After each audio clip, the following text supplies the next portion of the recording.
We tried to understand what they did that made them different from their peers. And to a person, they all attributed their success to their in-depth understanding of their client and the worlds around their client. So we thought, well, that's kind of interesting. We should know more about that. So we partnered up with a number of academic institutions, in particular the graduate programs in statistics and sociology, and used a battalion of graduate students to help us go out and understand what these 1,000 advisors did to gather the right information.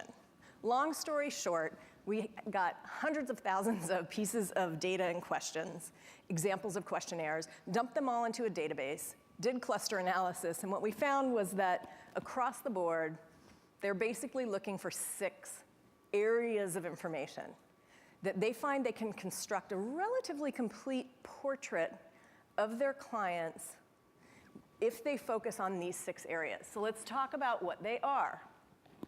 Okay? The first, and I think about this as a clock, so I'm starting at the top and I'm moving clockwise, is relationships. It's very difficult to help somebody with their goals if you don't know who the people are that are important to them and who the individuals are that they have some kind of fiscal or psychological responsibility for. So that's the first thing. The second thing is, what are we working with? What's the structure and disposition of their assets and their liabilities? And you don't always get all the answers there. The third is, who are they turning to for advice? Okay? Now, there are 3 reasons that leading advisors want to know this. Okay? The first is there somebody else that should be included in these meetings to get stuff moving forward?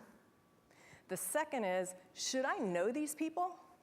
Because maybe they have the types of clients that I want and we can build relationships. And the third is, maybe there's something wrong in these relationships and I can step in and provide some introductions that will put some of my supporters in the client's camp. Okay, so advisors. The fourth thing, and it's the easiest to ask, the easiest to overlook, and the hardest to implement. And this is, how do you want to work with me? Do you want a lot of information or a little information? Do you make snap decisions or do you like to ruminate on things for hours, days, months? Do you want to meet in person? Do you prefer things electronically? Do you like hard copies? How much do you want to hear from me? You need to ask these questions and then tailor what you do to their responses, which is why I say it's one of the hardest things to do. Because if you bother to ask the question, you have to respond in kind.